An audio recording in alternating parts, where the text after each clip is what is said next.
Hi, welcome back to Shaylin's Plants Planting Time. How are you today?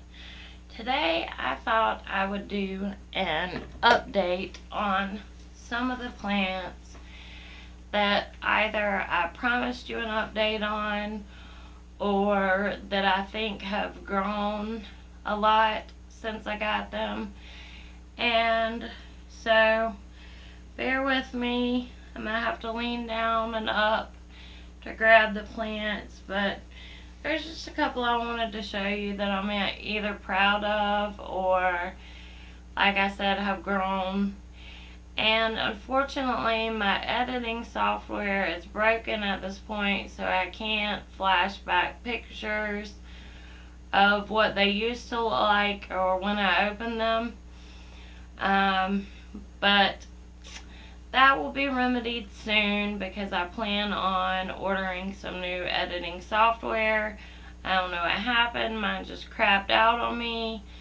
So that is the reason I haven't had an intro or an outro lately, like a, screen. But anyway, let's just jump into the plant, shall we?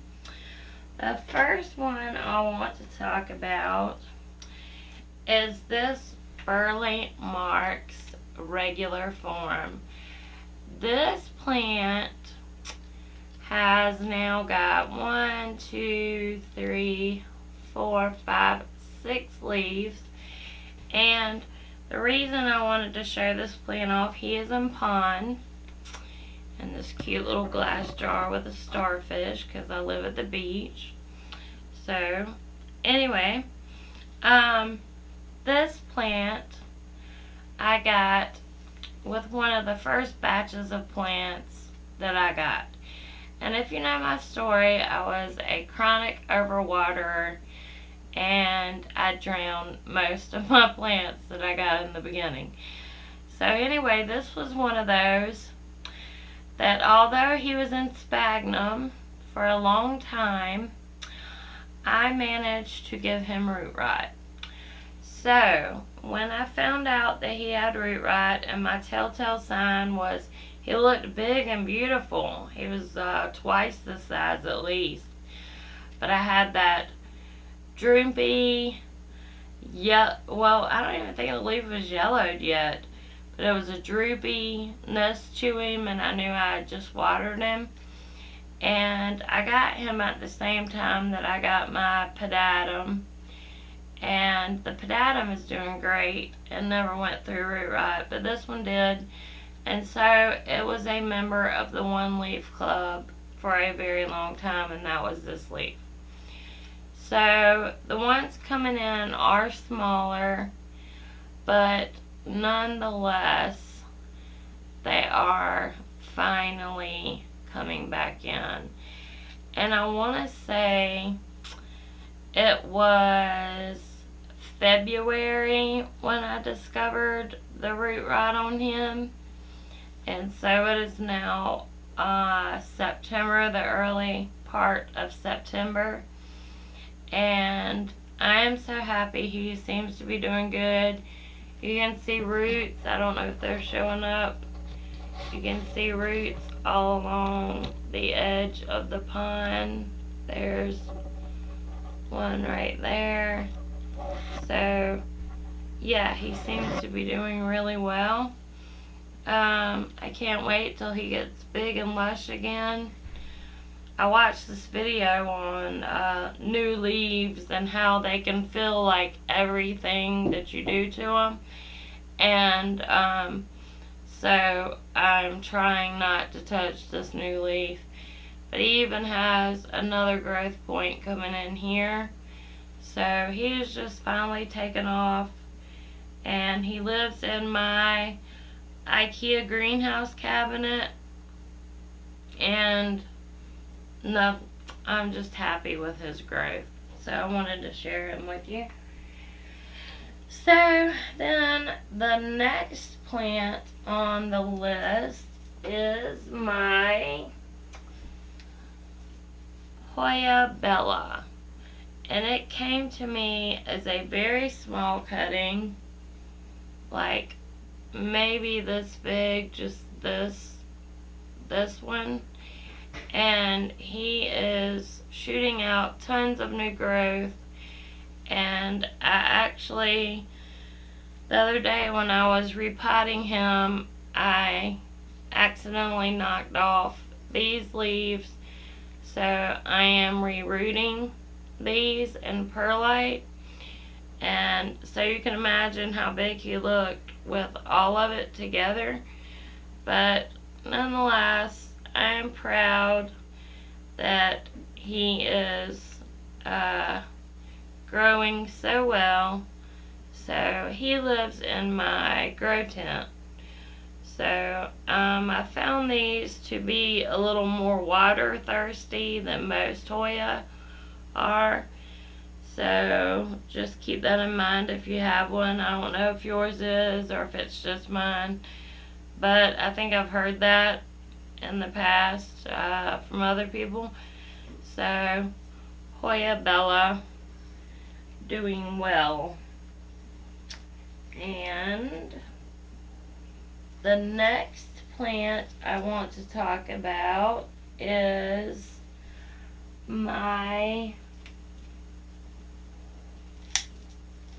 Hoya Carnosa compacta variegata. Now, this might not look like much to you, but if you'll remember, or you probably don't remember, when I first got him, he was like half of this. He had just one little stem and this little section right here. He didn't have all of this. So these are notoriously slow growers. He lived in my IKEA greenhouse cabinet right next to the grow light. So he does have some pink on him. It's not really coming through on the camera, but he has some pink edging and some more pink edging there. It's really not showing up. But anyway, you know how a Hoya Carnosa compacta variegata will turn those different shades. But anyway, he is also in pond, and he lives, I don't know if I said that, in my IKEA greenhouse cabinet. Yeah, I did, right next to the grow light. So, yes, Hoya Carnosa compacta variegata. And one that we will go over that I was hoping would grow into a plant, but has not, and I did a video on it, is my Hoya Carry Eye. Now, you remember in that video I talked about why is my Hoya Carry Eye not growing into a plant? Well, that's because this is just a leaf with roots. I checked mine when I first got mine, hoping that I would discover a stem and a node, but I didn't. But against all odds, I was still hoping. So nonetheless, I've been watering this one and taking care of it, and it has a place in my IKEA greenhouse cabinet, just like the rest, but don't think he is going to grow any. So next up on the list is my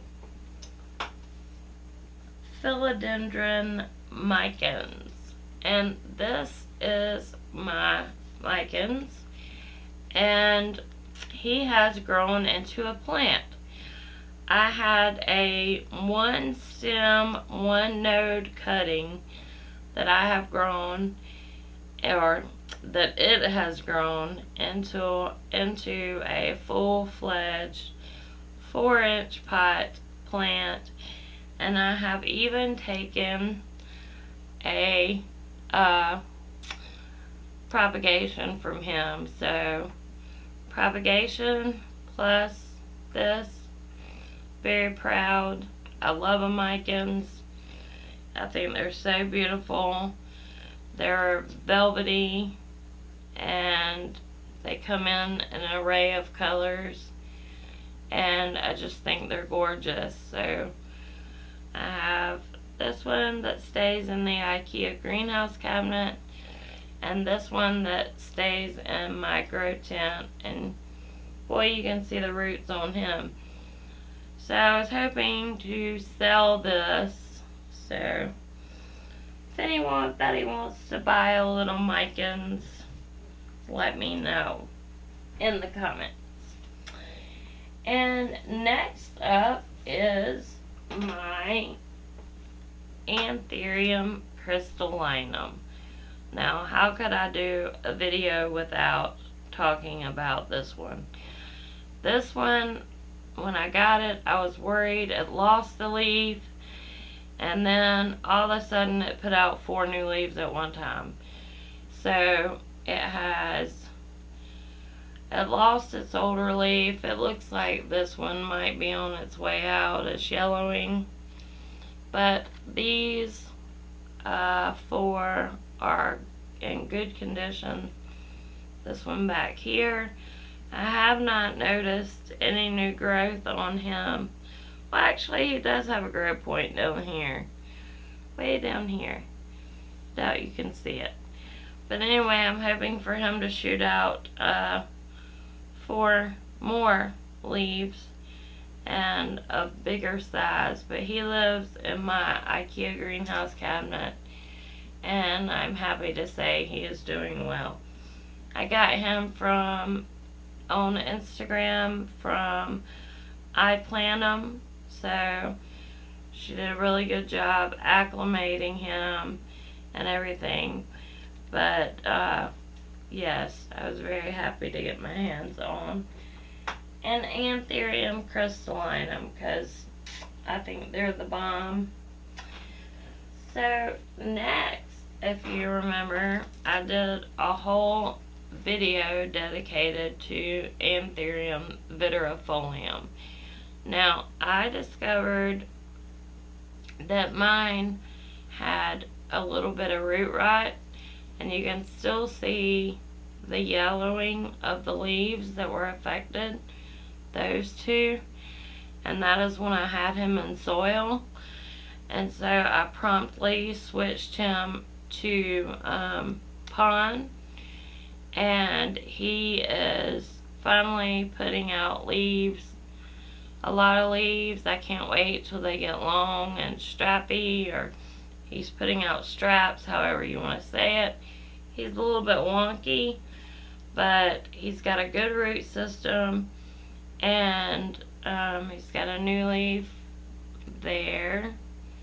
And I can't wait till he hangs over, cascades over the side, and I think he is just beautiful, and I can't wait until he's super big. So anyway, next on the list, and we are almost done, is my jewel orchid, or my Ludicea discolor. When I got it, it was about half its size, like that, just that right there. And I got worried at first because he started with some yellow leaves. But I put him in my IKEA greenhouse cabinet, and he seems to love the humidity. And I love these plants. They're just so beautiful. Oh, and I've propagated him. So, yeah, if I hadn't done that, he would be even bigger. But this beautiful veining, which is actually a light pink color, which comes across on camera as white. I really wanted the green form, the Maciotes petola, or however you say it. I'm not sure. But I'm very happy with this one. I like the dark foliage, and I think he's unique. And if you can get your hands on one of these, they're really super easy. I think Orchid in the name scares some people, but it is not like taking care of a regular orchid. So, the black jewel orchid. Just leave him in my IKEA cabinet, and he does the work. And last on the list is my sad little, I don't even know if you can tell what it is. It is a Philodendron Milanochrysome, or Milanochrysome, however you want to say it. He's got a new leaf. Oh, I thought it was broken for a second. I don't think it is. But anyway, he has a new leaf coming in. I recently switched him to soil from sphagnum, so I'm keeping a close eye on him. And hopefully he will get in some new leaves and lose these old damaged leaves, because they are just ugly. And I've seen some people who grow them straight up a pole, and this has always been one of my favorite plants, and I was kind of disappointed when I got mine in the mail and it looked so terrible. But I did propagate him, and I took 2 leaves, well actually it was 1, and then he put out that one, and it has another one coming in over here. So if this one doesn't straighten out, I'm going to just start over with this one. He is in vermiculite right now. Vermiculite has been one of the mediums that, oh, I'm sorry, camera. Vermiculite has been something I've found to be very beneficial in rooting any kind of plant.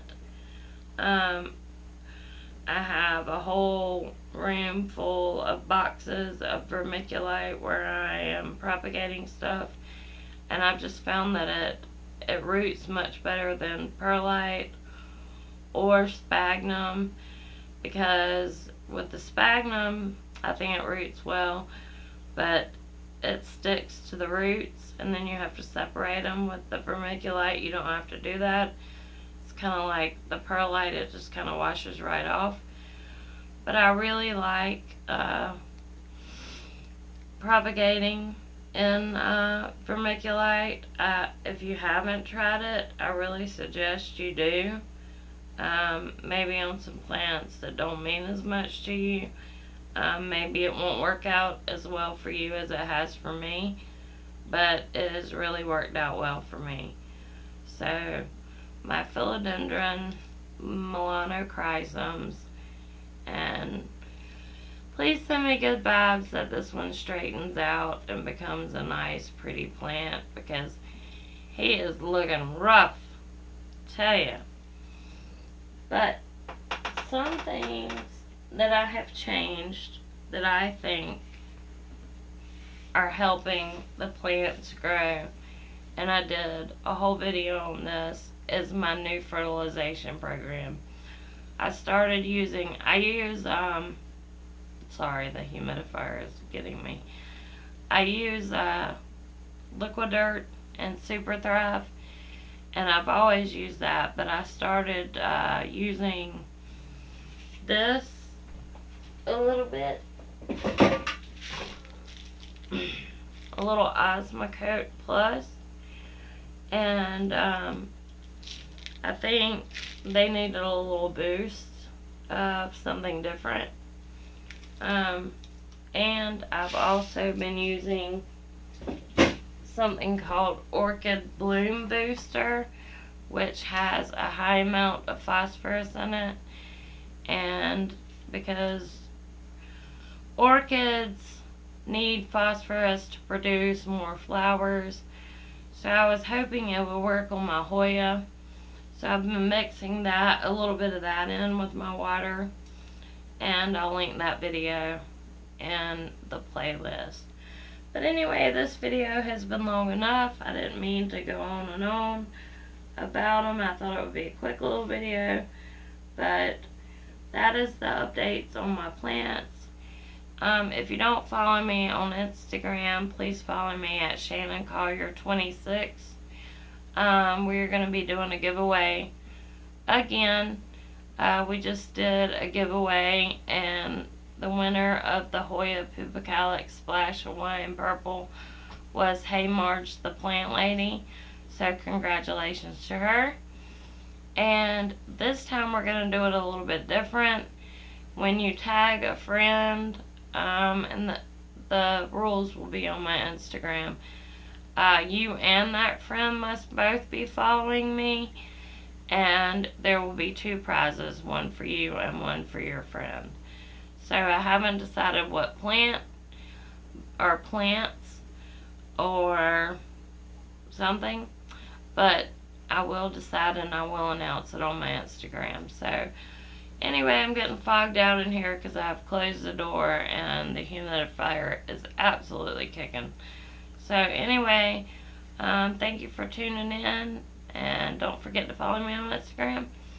And as always, I hope to see you in the next houseplant video. Bye!